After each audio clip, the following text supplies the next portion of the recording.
हज़ूर महाराज जी, मैं आपसे यह सवाल पूछना चाहती हूँ कि क्या मेरा जो बालक है, वह यहाँ इस शहर में है या फिर कहाँ होगा, कैसा होगा? संगत जी, हज़ूर महाराज जी फरमाते हैं कि वो जहाँ भी होगा, मालिक ने जहाँ भी उसे रखा होगा, वह ठीक ही होगा। आप फ़िक्र ना करें, मालिक पर विश्वास रखें। संगत जी, फिर किसी ने भावुक होकर हजूर से कहा, मालिक मुझे बख्श लो और मुझे वह अंतर से ताकत दो कि मैं भजन बंदगी करके उस सच्चे पातशाह उस मालिक से जुड़ पाऊं। हजूर फरमाते हैं, यह ताकत तो मालिक ने हम सबको दे रखी है। बस हमें जो हुक्म दिया गया है और जो समझाइश दी गई है नामदान के वक्त, उस हुक्म को मानकर उस डिसिप्लिन से चल के हमें भजन बंदगी करना है।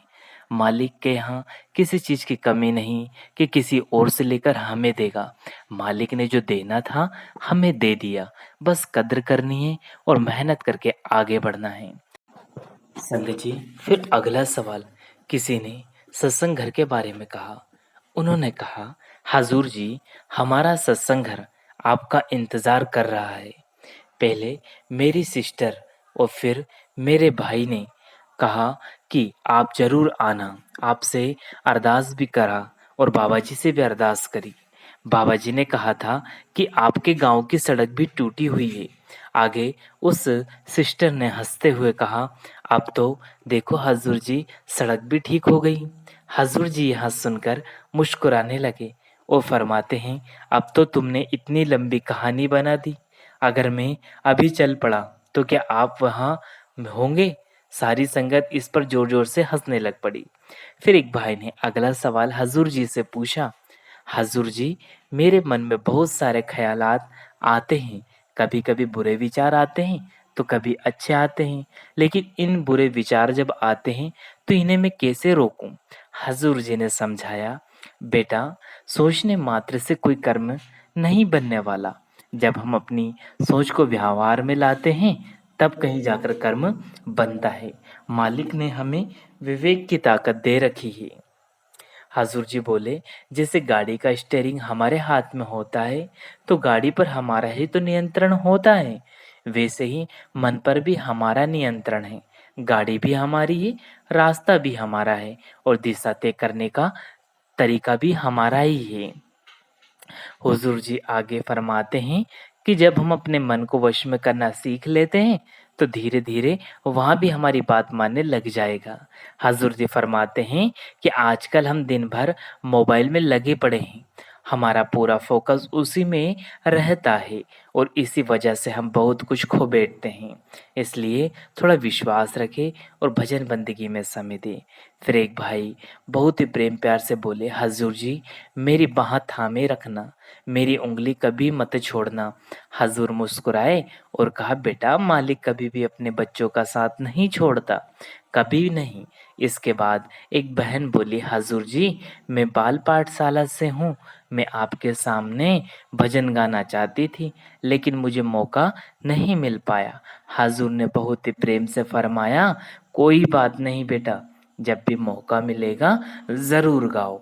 और बेटा, जब तुम किसी भी सेंटर में बैठकर पूरे मन से मालिक को याद करते हुए भजन बंदगी गाती हो, तब मालिक हर पल तुम्हारे साथ होता है, चाहे तुम कहीं भी क्यों ना रहो। फिर एक भाई ने हजूर से कहा, हजूर जी, मेरे पास कोई सवाल नहीं है। हजूर हंसते हुए बोले, तुम खुद ही तो सवाल करते हो और खुद ही जवाब दे देते हो। बहुत अच्छा। सारी संगत सुनकर मुस्कुराने लगी। फिर हजूर बोले, बातचीत का ये माध्यम सिर्फ इसलिए बनाया है ताकि हम मालिक को याद करते रहें। संतों की वाणी तो शुरू से एक ही रही है, हमें एक अच्छा इंसान बनना है और मालिक से जुड़ना है। संत मत का रास्ता दिखने में आसान है, लेकिन इसे अपनाने के लिए मेहनत बहुत ज़्यादा करनी पड़ती है और उस मेहनत का फल भी हमें ही मिलेगा। इसलिए मालिक के हुक्म में रहें और भजन बंदगी के साथ एक शैतान बनकर निखरें। फिर किसी ने अगला सवाल हजूर से पूछा, हजूर जी, इस दुनिया में सब कुछ है लेकिन लोग ज़मीन जायदाद को लेकर बहुत लड़ते हैं। ऐसा क्यों होता है हजूर जी? हजूर फरमाते हैं, बेटा ये सब मोह और जुड़ाव के कारण होता है। हम अपने छोटे से घेरे में सिमट कर रह गए हैं और उसी में उलझ जाते हैं। जो कुछ भी हमारी किस्मत में लिखा है ना, वो हमें ही मिलेगा, और जो नहीं लिखा उसे दुनिया की कोई ताकत हमें दे नहीं सकती। जिस दिन हमें इसका सच्चा एहसास हो जाएगा ना, उस दिन से सब मोह माया जमीन जायदाद सब छूट जाएगा। साथ संगत जी, थे कुछ सवाल जवाब थे जो बाबा जी महाराज जी की दया मेहर से संगत और हजूर के बीच हुए थे जी। संगत जी, आप जी को यह वीडियो कैसा लगा? वीडियो अगर अच्छा लगा हो तो वीडियो को लाइक करना ना भूले और शेयर करके चैनल को सब्सक्राइब जरूर कर ले, और कमेंट बॉक्स में राधा स्वामी लिखकर अपना प्रेम जरूर शेयर करें। शुक्रिया। Take care. धन्यवाद राधा स्वामी जी।